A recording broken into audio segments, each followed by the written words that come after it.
Assalamualaikum warahmatullahi wabarakatuh.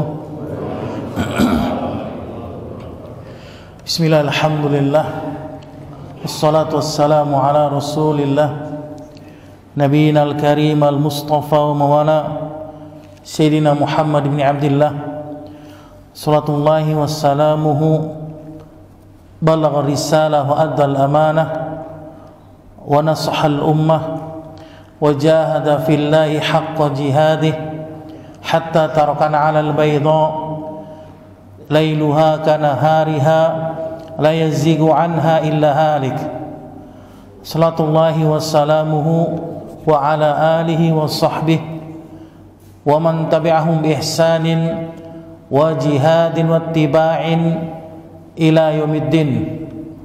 قال الله تعالى في القرآن الكريم: يا أيها الذين آمنوا اتقوا الله حق تقاته ولا تموتن إلا وأنتم مسلمون.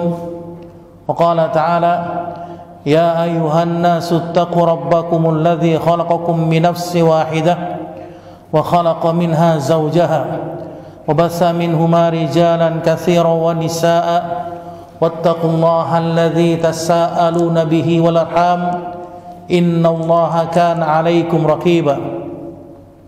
وقال تعالى: يا أيها الذين آمنوا اتقوا الله وقولوا قولا سديدا يصلح لكم أعمالكم ويغفر لكم ذنوبكم ومن يطع الله ورسوله فقد فاز فوزا عظيما. أما بعد، رب اشرح لي صدري ويسر لي أمري واحلل من لساني يفقهوا قولي. بعد. Barakallahu fiikum. Alhamdulillah, segala puji bagi Allah Subhanahu wa taala yang telah melimpahkan nikmatnya kepada kita, yaitu nikmat iman wal Islam, yang mana dengan kedua nikmat tersebut kita masih diberikan kesehatan, kekuatan oleh Allah Subhanahu wa taala untuk berkumpul di majlis ilmi dalam rangka sedikit mempelajari agama Allah dan berusaha untuk mengamalkan sunnah Rasulnya sallallahu alaihi salatu wassalam. Salat dan salam kita curahkan kepada Nabi besar kita Muhammad sallallahu alaihi salatu wassalam beserta para keluarganya, para sahabatnya dan pengikutnya. Taib. Barakallahu fikum. Pada kesempatan pagi hari ini insyaallah taala kita akan sedikit mengupas pembahasan, yaitu berkenaan dengan haji, ya, yang dimana ada sebagian dari ikhwan kita hafizakumullah akan segera menuju ke tanah suci, ke Baitullahil Haram, melaksanakan ibadah haji. Dan perlu kita ketahui ikhwan, ibadah haji adalah ibadah yang Allah muliakan, ibadah, salah satu ibadah yang Allah agungkan. Kedudukan haji merupakan kedudukan yang paling besar dan termasuk daripada rukun-rukun Islam yang kelima. Haji merupakan ibadah yang tergabung di dalamnya amalan hati, amalan anggota tubuh dan harta. Jadi haji ini membutuhkan fisik, kemudian amalan hati kita ini senantiasa ikhlas karena Allah, kemudian sesuai dengan tuntunan Rasul, dan yang ketiga tidak lepas dari harta. Taib. Oleh karena itu para ulama telah menjelaskan keutamaan haji ini sangat banyak sekali. Di antara keutamaan yang pertama, haji merupakan amalan yang paling afdal, yang paling mulia. Dari sahabat Abu Hurairah radhiyallahu ta'ala anhu, Rasul yang mulia sallallahu alaihi wasallam pernah ditanya oleh salah seorang sahabat, ayyul a'mali afdal, amalan apakah yang paling utama? Maka Rasul yang mulia bersabda, imanun billahi wa rasulih, beriman kepada Allah dan Rasulnya. Qila thumma madza? Kemudian ditanyakan lagi, kemudian apa wahai Rasulullah? Maka Rasul yang mulia mengatakan, jihadun fi sabilillah, berjihad di jalan Allah. Qila thumma madza? Kemudian ditanyakan lagi, qala hajjun mabrurun, haji mabrur. Jadi haji mabrur ini adalah tingkatan setelah jihad di jalan Allah. Karena kita ketahui jihad ini adalah amalan yang membutuhkan apa? Kekuatan fisik dan harta. Ya, sama dengan ibadah haji. Taib. Kemudian keutamaan yang kedua dijelaskan oleh para ulama, ibadah haji balasannya adalah surga jika tidak bercampur dengan dosa dan kesyirikan. Ini yang harus kita pahami di sini. Jadi kalau misalkan seorang muslim dia beribadah haji ikhlas karena Allah, melaksanakan ibadah ritual haji itu diniatkan karena Allah Ta'ala, bukan karena makhluk, ya, bukan karena manusia atau karena tetangganya ataupun yang lainnya. Kemudian ketika beribadah haji dia berusaha untuk tidak meninggalkan, untuk meninggalkan perbuatan-perbuatan yang menjatuhkan dirinya dari keharaman atau bermaksiat. Ya, di antaranya rafas, ya, bercampur antara laki-laki dan perempuan, suami istri. Fala rafatha wala fusuqa wala jidal fil hajj. Ini haji enggak boleh itu, ya. Berbuat fasik, ya. Kemudian berjidal, berdebat dengan yang lainnya. Ini termasuk perbuatan-perbuatan maksiat. Maka dijelaskan dari sahabat Abu Hurairah, Rasul yang mulia sallallahu alaihi wasallam bersabda, al-hajjul mabrur laisa lahu jazaa'un illal jannah. Haji yang mabrur ini tidak ada balasan baginya kecuali surga. Ini balasan bagi orang-orang yang hajinya mabrur. Pertanyaan kita, haji mabrur ini setelah dia haji, apakah dia semakin baik atau dia semakin buruk? Ini pertanyaan dari kita. Ya, karena banyak orang yang haji berkali-kali, ketika dia di tanah suci dia baik, misalnya menutup aurat bagi perempuan, kemudian dia menjalankan ibadah-ibadah, ritual-ritual haji dan yang lainnya. Sekembali dari tanah suci dia berubah, ya, kembali kepada habitatnya yang tidak menggunakan hijab, tidak berhijab. Kemudian bagi yang laki-laki yang tidak sholat, tidak sholat. Maka apa manfaat hajinya ini? Ya kan? Ini pertanyaan bagi kita. Makanya dikatakan haji mabrur adalah haji yang balasannya surga, yang akan didapat oleh seorang setelah dia pulang dari tanah suci. Taib. Barakallahu fikum.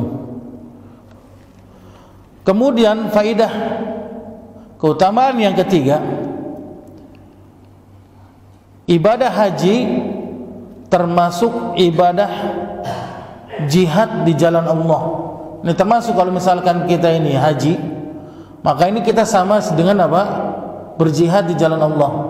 Kalau misalkan Allah mematikan kita dalam keadaan berihram, maka sama saja kita mati syahid. Sebagaimana Rasul kita yang mulia sallallahu alaihi wasallam bersabda dari Ibu Aisyah ummul mukminin radhiyallahu ta'ala anha, beliau mengatakan, ya Rasulullah, naral jihad afdhalul a'mal. Wahai Rasulullah, kami melihat jihad adalah amalan yang paling mulia, yang paling besar, yang paling agung. Afala nujahid maka apakah kami harus berjihad ini bagi perempuan? Maka Rasul yang mulia mengatakan, qala la, tidak. Lakinna afdhalal jihad hajjun mabrur. Akan tapi jihad yang paling mulia, jihad yang paling agung adalah haji mabrur. Jadi haji ini sudah termasuk dari rangkaian ritual jihad fisabilillah. Taib. Kemudian yang keempat, haji akan menghapuskan kesalahan dan dosa-dosa yang dilakukan olehnya. Ini balasan keutamaan yang keempat. Sebagaimana janji Rasul kita yang mulia sallallahu alaihi wasallam dari sahabat Abu Hurairah radhiyallahu ta'ala anhu, bahwasannya beliau pernah mendengar Rasul yang mulia bersabda, man hajja lillahi falam yarfath walam yasfuq raja'a ka yaumi waladathu ummuh. Antum perhatikan ini yang mau berangkat haji ya. Barang siapa yang dia berhaji ke Baitullahil Haram lalu dia tidak berkata rafas, berkata jorok, berkata yang buruk, perbuatan-perbuatan yang buruk, yang tidak senonoh, walam yafsuk, dan dia tidak berbuat kefasikan ya, ini banyak perbuatan fasik, perbuatan maksiat, raja'aka yaumi waladathu ummuh, maka dia akan kembali sebagaimana ketika dilahirkan ibunya dalam keadaan fitrah, bersih. Ini balasan bagi orang-orang yang haji, yang dia meninggalkan apa? Rafas dan perbuatan fasik. Taib. Ini keutamaan yang sangat besar. Jadi dia kembali seperti apa? Dalam keadaan dia bersih, seperti anak yang baru lahir dari ibunya. Taib. Barakallahu fikum. Kemudian keutamaan yang kelima, haji akan menghilangkan kefakiran dan dosa. Ini banyak diantara kita yang dia mampu, dia orang yang mampu, masya Allah, tabarakallah, orang yang Allah berikan kekayaan, keutamaan rizki, kemudahan dalam rizki, bisnisnya lancar dan sebagainya. Tapi banyak diantara kita apa? Yang berpikir kalau haji uangnya berkurang, ya kan? Nanti dia akan berpikir, ini kalau aneh haji ini bakalan berkurang nih uang aneh nih. Nah, ini adalah pemahaman yang salah. Dia takut miskin dia kalau misalkan dia keluarkan uang dengan haji. Dia mampu padahal dia, masya Allah, tabarakallah. Tapi karena ketakutan, kecemasan dirinya yang menjadikan dirinya ini takut miskin, fakir, karena sebab mengeluarkan uang di jalan Allah, berjihad untuk haji, maka ini adalah kesalahan yang fatal. Orang yang mampu, kata para ulama, dalam segi harta dan anggota tubuhnya dia mampu, kemudian dia tidak berhaji dengan sengaja, dengan alasan belum dipanggil oleh Allah ya. Kalau ditanya, kenapa antum gak haji pak? Belum dapat panggilan dari Allah. Lah gimana mau dapat panggilan? Iya, gimana dia mau dapat panggilan? Dapat bisikan gitu? Nah, ini banyak diantara kita. Kenapa enggak haji? Kenapa enggak umroh? Bahasa kitanya, kenapa enggak umroh? Belum dipanggil. Nah, sampai kapan kita dipanggil? Kita mampu hartanya, fisik kita mampu, atau sampai kita mati liang lahat? Maka apa kata para ulama? Haram hukumnya. Enggak boleh dia mampu harta dan fisik, kemudian dia sengaja meninggalkan ibadah haji, maka dia terjatuh pada keharaman, kemaksiatan kepada Allah Subhanahu wa taala. Maka yakin orang yang mengeluarkan hartanya di jalan Allah, berjihad di jalan Allah untuk ibadah haji, maka Allah akan gantikan. Dan anda berani bersumpah di masjid ini, wallahi billahi tallahi, seseorang yang dia mengeluarkan sedekah atau mengeluarkan infak di jalan Allah, maka Allah akan ganti. Dalam hadis yang sahih, Rasul yang mulia mengatakan, riwayat Imam Muslim, sedekah tidak akan mengurangi harta dari apa yang dimiliki olehnya.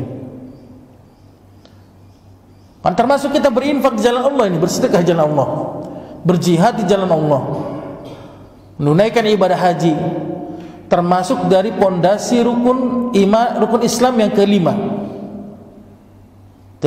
Sebagaimana Rasul yang mulia mengatakan dalam hadis yang sahih dari sahabat Abdullah bin Mas'ud, bahwasanya beliau mengatakan, tabi'u bainal haji wal umrah, ikutkanlah umrah kepada haji, fa innahuma yanfiyanil faqri, karena keduanya ini, umrah dengan haji, bisa menghilangkan kemiskinan. Antum yakin gak dengan janjinya Rasul? Ini hadisnya hadis sahih. Waz-zunub, dan bisa menghilangkan dosa dan maksiat. Kama yanfil kiru khabasul hadid waz-zahab wal fiddati, seperti pembakaran bisa menghilangkan karat pada besi, emas dan perak. Walaysa lil hajjatil mabrurah sawabun illal jannah, dan tidaklah haji yang mabrur akan mendapatkan pahala kecuali surga Allah. Ini janjinya Rasul. Ya, kalau kita masih saja tidak yakin dengan janjinya Rasul, maka ini adalah bencana yang sangat besar. Ini Rasul sudah mengatakan, seseorang yang umroh, yang haji ini tidak membuat miskin, malah Allah akan ganti nanti sepulang dari tanah suci dengan yang berlipat ganda. Karena termasuk sedekah yang paling afdal, yang paling mulia, yang paling besar adalah haji dan umrah. Barakallahu fikum. Dan yang paling utama, keutamaan yang paling besar dijelaskan oleh para ulama, yang keenam adalah apa? Orang yang berhaji adalah tamunya Allah. Enggak sembarangan. Enggak sembarangan. Ana katakan, dulu ketika ana di Saudi, ya, ana belajar di Saudi, ada teman-teman ana itu yang dia sudah berapa tahun, 3 tahun, 4 tahun belum haji dia. Tinggalnya di Mekah dia. Tapi enggak bisa haji dia. Karena enggak sembarangan orang-orang yang melakukan ritual ibadah haji ini. Dan ini termasuk dari tamunya Allah. Antum tahu kan tamunya Allah? Kita saja berpikir kalau kita menjadi tamunya presiden, diundang oleh beliau, ini bangganya minta ampun. Bahkan seminggu ini nggak tidur kita. Nggak tidur kita mikirin nanti ketemu dengan presiden pakai baju apa. Bahkan kalau bisa minjem mobil, tetangga minjem mobil dong. Malu dong masa pakai mobil Hyundai yang udah ebrek-ebrek, kan nggak mungkin kan? Ya, pakai mobil yang bagus ataupun ini. Anda bisa bayangkan di sini. Ini bagaimana kita bertemu dengan Allah Subhanahu wa taala, Rabbul Jalalah. Ini lebih utama lagi, lebih mulia lagi, lebih agung lagi. Ini karena janjinya Rasul kita yang mulia sallallahu alaihi wasallam dari sahabat Abdullah bin Umar bin Khattab radhiyallahu anhuma, bahwasanya beliau mengatakan, al-ghazi fi sabilillah wal hajj wal mu'tamiru wafdullahi da'ahum. Orang yang berjihad, berperang di jalan Allah, orang yang berhaji serta berumrah, kata Rasul, adalah tamu-tamunya Allah. Jihad, haji, umrah merupakan tamu-tamunya Allah Subhanahu wa taala. Da'ahum fa'ajabuhu wasa'aluhu fa'a'tahum, kata Rasul yang mulia sallallahu alaihi wasallam, yang di mana Allah memanggil mereka. Anda bisa bayangkan, Allah yang menyeru mereka, tamu-tamunya Allah, orang yang berjihad, orang yang berhaji, orang yang berumrah, Allah panggil, maka mereka pun memenuhi panggilan Allah. Oleh karena itu, jika mereka meminta kepada Allah di Baitullahil Haram, di rumahnya Allah, maka pasti Allah akan beri apa yang diminta olehnya. Allah pasti akan beri. Ya, ini banyak keutamaan-keutamaan yang sangat besar. Kalau kita minta di Ka'bah, subhanallah, masya Allah, tabarakallah, ini Allah pasti akan kabulkan. Baik. Maka kita masuk kepada pembahasan ritual haji. Hukum haji di sini dijelaskan oleh para ulama, menunaikan ibadah haji adalah ibadah yang wajib hukumnya bagi orang yang mampu harta dan fisiknya. Ini kesepakatan kaum muslimin, tidak ada silang pendapat di antara empat mazhab. Adapun fardu kifayah bagi kaum muslimin yang setiap tahunnya berhaji, ya, setiap tahun dia berhaji, maka hukumnya apa? Fardu kifayah. Sebagaimana Allah berfirman dalam Quran surat Ali Imran ayat ke-97, "Walillahi 'alan nasi hajjul baiti man istata'a ilaihi sabila." Dan orang-orang yang mengerjakan haji adalah kewajiban terhadap Allah, yaitu bagi orang yang sanggup mengadakan perjalanan ke Baitullah. Ini dalil yang mengatakan bahwasannya ibadah haji hukumnya wajib. Ya. Kemudian dalil yang kedua dari sunnah Rasul kita yang mulia sallallahu alaihi wasallam, maka di antara wajibnya ibadah haji adalah haji merupakan termasuk daripada rukun Islam yang kelima. Syarat dari haji, maka diwajibkan haji bagi seorang yang telah terpenuhi 5 syarat. Ini syaratnya ada 5. Yang pertama, Islam. Orang kafir boleh nggak berhaji? Tidak boleh, karena yang dikatakan syarat itu ditinggalkan dengan sengaja ataupun lupa, ini membatalkan ibadahnya. Ini di luar dari ritual tersebut, ya. Ini yang pertama, Islam.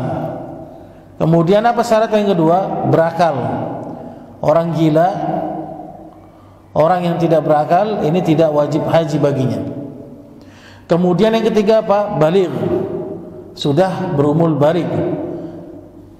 Berapa batasan umur baligh? Al-Imam An-Nawawi rahimahullah ta'ala mengatakan umur baligh itu umur 15 tahun ke atas. Maka kalau anak kecil, ya, berhaji boleh nggak? Boleh. Tapi ketika dewasa nanti dia harus haji lagi. Haji yang dilakukan untuk anak kecil hajinya sunnah hukumnya. Ya, ketika dia dewasa nanti dia harus wajib haji lagi. Kemudian apa yang keempat? Merdeka. Seseorang budak tidak wajib haji. Dan yang kelima adalah orang yang mampu. Dari segi apa? Harta, finansial dan fisik. Harta dia mampu, fisik sakit-sakitan. Ya, ada penyakit gula misalnya, disuntik, ya kan, insulin, dia nggak bisa, ya tidak wajib baginya haji. Atau misalkan diabetes, yang badannya besar, alhamdulillah sudah haji ya. Mungkin kalau anak belum haji dengan fisik kayak begini nggak kuat. Jujur, karena harus jalan itu sekitar 8 kilo itu. Anda bisa bayangkan itu untuk menuju ke Baitullahil Ka'bah. Itu yang pernah haji tahulah. Nah, nggak boleh pakai mobil itu. Itu banyak yang pingsan itu di jalan-jalan pinggir-pinggir itu, sampai disemprot-semprot sama askar itu, masya Allah. Ya, kalau yang sudah badannya besar itu yang di atas 100 kilo mungkin ngap dia, nggak kuat jalannya, udah tua. Barakallahu. Kemudian untuk wanita ditambah syaratnya, wajib baginya untuk apa? Bagi wanita mahram. Ini syarat untuk wanita. Syarat untuk wanita, maka wajib baginya yang menemani adalah mahramnya.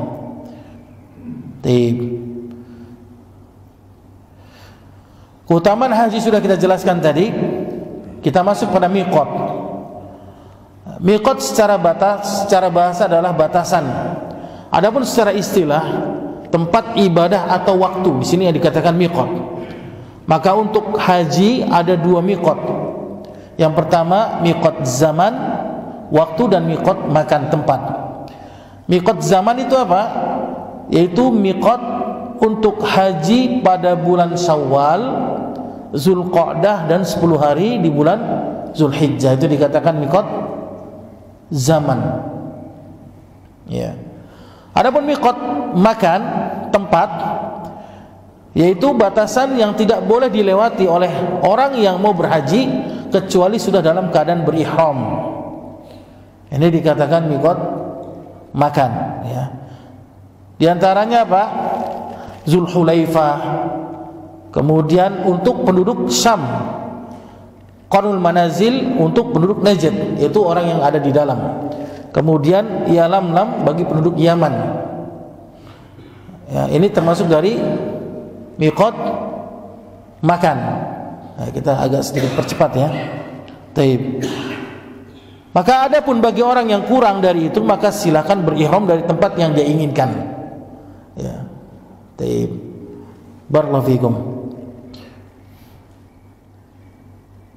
Ini biasa kalau orang Indonesia ini biasanya mengambil haji tamattu.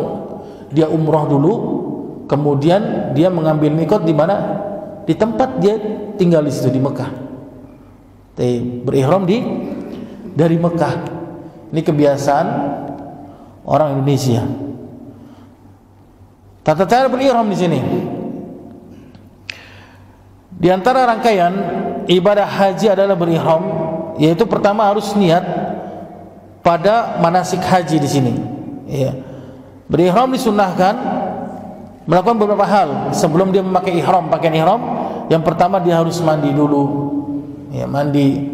Kemudian memotong hal-hal yang disunnahkan, motong kuku, kemudian kumis, kemudian ketiak dan yang lainnya. Ini termasuk sunnah. Kemudian memakai minyak wangi di badannya. Ya, karena kalau enggak bau apek nanti. Ya, keringetan nanti soalnya. Pakai minyak wangi dulu. Nah, bagi laki-laki hendaknya apa? Memakai pakaian yang berjahit sebagai persiapan untuk berihram. Karena setelah ihram diharamkan pakaian yang berjahit untuk laki-laki. Baik.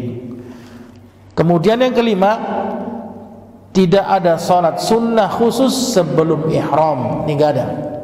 Ya. Yang ada, jika bertepatan dengan waktu salat fardu maka hendaknya berihram setelahnya.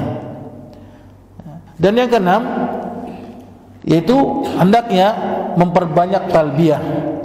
Labbaik Allahumma labbaik, labbaik la syarika laka labbaik, innal hamda wan ni'mata laka wal mulk la syarika lak. Terus bertalbiyah, perbanyak. Ini termasuk sunnah. Taib. Macam-macam haji. Tadi kita jelaskan ada 3. Yang pertama haji tamattu, yaitu seseorang yang berihram untuk umrah di bulan haji. Jadi dia datang itu biasanya bulan apa? Zulqa'dah, ya. Ada kloter pertama, kedua, ketiga, ini biasa datang bulan Zulqa'dah sebelum masuk bulan haji, Zulhijjah. Ya, jadi dia umrah dulu, melakukan rangkaian ibadah umrah seperti biasanya. Setelah umrah tahallul baru dia bebas. Pakai pakaian biasa. Dia bisa nyantai dulu di hotel. Ya, kemudian bagi suami istri boleh berhubungan. Ini dibolehkan? Hah? Boleh? Nah, ini seperti biasa. Taib. Ini dikatakan haji tamattu, umrah dulu baru ketika masuk 8 Zulhijjah baru dia menggunakan pakaian ihram, berniat di Mekah tempat dia tinggal, di hotel biasanya. Ya, enak kalau yang hajinya apa? Plus ya. Pakai bis, Masya Allah, tabarakallah. Enggak jalan, anak jamin enggak jalan antum. Kecuali nanti ada beberapa kali yang jalan. Taib. Kemudian yang kedua apa? Haji ifrad, yaitu seorang yang dia berihram untuk haji sejak dari miqat dan tetap dalam keadaan ihram. Ini sampai selesai haji. Ini ifrad. Ya. Misalkan dia terlambat datangnya kloter yang terakhir, sudah masuk 8 Zulhijjah, maka dia harus niat langsung haji ifrad, bukan tamattu lagi. Sudah masuk. Kemudian yang ketiga apa? Haji qiran, yaitu haji dan umroh secara bersamaan langsung. Ya. Haji dan umroh dia laksanakan secara bersamaan. Maka di antara larangan berihram, yang pertama menghilangkan rambut dari tubuh. Sengaja dia iseng dipotelin ya, rambutnya ya, sambil yang nggak ada apa, orang-orang gabut ini biasanya ya, sengaja dicabutin ubannya ataupun yang lain, nggak boleh seperti ini. Ini dilarang ya. Kemudian memotong kuku, mencukur atau mencabut tanpa uzur syar'i. Barakallahu fikum. Kemudian menutup kepala bagi laki-laki, ini nggak boleh. Pakai topi yang berjahit, karena dia nggak biasa panas di Indonesia, panas di Arab misalnya. Berapa suhunya? 50 derajat. Pakai topi dia, la haula wala quwwata illa billah. Diketahui nanti. Nggak boleh, karena termasuk menggunakan yang berjahit, pakaian yang berjahit ini bagi laki ini tidak boleh. Taib. Kemudian dia memakai minyak wangi, keringetan, ya, bau ketek, ya pakai minyak wangi. Ini dilarang. Dan membunuh binatang buruan misalnya, karena kebiasaan dia, ada jiwa suka berburunya. Ketika dia lihat banyak burung itu di Mekah misalnya, kemudian ditangkap, nah ini diburu nggak boleh. Taib, barakallahu fikum.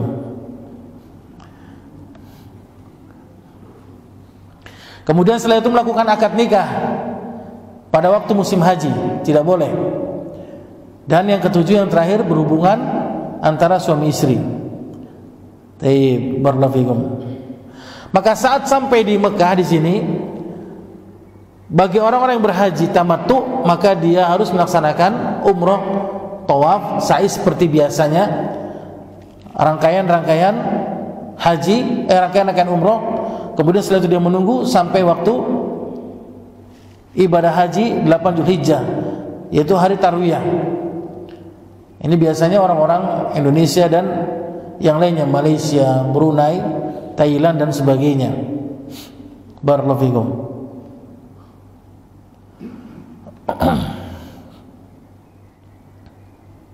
Hari Tarwiyah dan Arafah tanggal 8 dan 9 Zulhijjah ini apabila telah datang, maka bagi haji yang tamattu, maka dia melaksanakan ihram, kemudian dia segera untuk pergi ya, keluar ke tempat tersebut. Taib. Ya. Untuk menuju mana? Mina. Ini yang pertama. Ya, untuk menuju Mina. Ya. Afdalnya bagaimana? Sebelum tergelincir matahari dia sholat zuhur dan bermabit di Mina, sholat subuh di sana. Maka setelah matahari terbit pada waktu 9 Zulhijjah, ya, maka dia berangkat dari Mina menuju Arafah. Ini naik bis nih, enak dah pokoknya. Antum gak usah capek, ya. Sampai di Arafah ini biasanya ada tenda itu yang plus-plus itu. Hah? Iya, enak pokoknya. Tinggal antum ibadah aja. Maka seluruh padang Arafah di situ termasuk dari Arafah, tempat Arafah, tempat yang berwukuf di sana. Maka jika telah tergelincir matahari, dia sholat zuhur, sholat asar dikosor dan berniat jamak takdim dengan sekali azan dan 2 kali iqamat. Ini setelah Arafah ya. Setelah dia wukuf di Arafah sampai waktu zuhur, kemudian dia sholatnya di jamak qasar, 1 kali azan 2 kali qomat. Ya. Maka setelah selesai dari sholat, maka hendaknya apa? Dia menyibukkan dirinya dengan berdoa, berzikir, merendahkan dirinya kepada Allah. Dan hendaknya bagi orang yang berhaji bersungguh-sungguh dalam berdoa kepada Allah. Ini waktu mustajab. Itu kita perbanyak doa di Arafah di sini. Taib, barakallahu fikum. Karena Rasul yang mulia bersabda di sini, sebaik-baik doa, ini antum bayangkan, sebaik-baik doa adalah doa di waktu Arafah. Perbanyak doa di Arafah nanti antum, bagi yang ingin berhaji nanti. Dan sebaik-baik yang saya ucapkan, kata Rasul dan para nabi sebelumku di saatnya, adalah mengatakan la ilaha illahu wahdah la syarikalah lahul mulku wa lahul hamdu wa ala kulli syai'in qadir. Taib. Karena wukuf di Arafah termasuk apa? Rukun haji. Taib. Ini termasuk dari rukun haji. Maka setelah dia wukuf di Arafah, dia datang ke Muzdalifah untuk mabit, melaksanakan mabit di Muzdalifah pada tanggal 10 Zulhijjah. Jika telah terbenam matahari di hari Arafah, maka hendaknya dia bertolak ke Muzdalifah, ya, dengan tenang, ya, naik bis, santai, damai dan sebagainya. Setelah sampai di Muzdalifah, dia melaksanakan sholat maghrib dengan isya dengan dikosor 3 dan 2, dengan 1 kali azan, 2 kali iqamat. Lalu dia mabit di Muzdalifah sampai waktu subuh. Ya, dia mabit di Muzdalifah sampai waktu subuh. Berarti tanggal berapa? 10 Zulhijjah. Ya. Mabit di Muzdalifah adalah salah satu di antara wajib haji. Kalau dia meninggalkan dengan sengaja, dia enggak mabit di Muzdalifah, maka dia harus membayar dam. Ini karena wajib hukumnya. Ya, tapi tidak membatalkan hajinya, bukan rukun. Ya, bukan termasuk dari rukun. Maka jika telah terbit fajar, sholat subuh di awal waktu, lalu dia bertolak lagi kemana? Ke Mina. Ya, sebelum matahari terbit. Maka bagi wanita di sini dan orang-orang yang memiliki uzur, yang dia lemah, maka dibolehkan dia meninggalkan, dan dibolehkan seorang mengambil apa? Batu-batu kerikil kecil di mana? Di Muzdalifah untuk melempar jumroh pada saat perjalanan ke Mina. Ya. Boleh juga mengambil batu kerikil ini di mana? Di Mina. Ketika kita sampai di Mina, nanti antum cari di situ ada batu-batu kerikil kecil, ya, untuk melempar jumroh Aqabah, ya. Itu dengan 7 batu kerikil, ya. Setelah melempar jumroh Aqabah, maka yang paling afdal adalah menyembelih hadyu, sembelihan hewan kurban. Hal tersebut jika wajib baginya apa? Haji tamattu atau qiran. Dia harus apa? Menyembelih hewan kurban tersebut ketika setelah dia melempar jumroh Aqabah. Taib. Setelah itu dia mencukur atau memendekkan rambutnya. Ya. Jadi cukup dia dicukur saja, tidak dibotak. Ya, dicukur saja rambutnya, diambil sebagian, ya. Lalu dia menuju ke Makkah dengan mengerjakan apa? Tawaf ifadah. Menuju ke Makkah dengan melakukan tawaf ifadah, ya, biasa, sa'i. Kemudian maka jika dia tamattu, maka jika dia belum sa'i, ya, maka dia harus sa'i.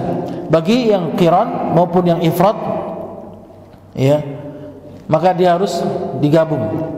Kemudian menertibkan hal yang 4 tersebut, melempar jumroh Aqabah, kemudian menyembelih, bercukur, tawaf dan sa'i, ini adalah sunnah. Jadi enggak mesti harus tertib. Boleh antum misalkan langsung, ya, setelah melempar jumroh Aqabah antum tawaf sa'i misalnya. Nah, ini enggak masalah. Ya, ini enggak mesti harus tertib. Ya, namun kalau ingin tertib juga enggak apa-apa. Ini termasuk dari afdal. Ya. Kemudian baru tahallul yang pertama. Ya, tahallul yang pertama. Taib. Kemudian setelah itu tahallul yang kedua, yaitu tahallul yang sempurna. Maka jika telah melakukan apa? 3 amalan tersebut. Barakallahu fikum.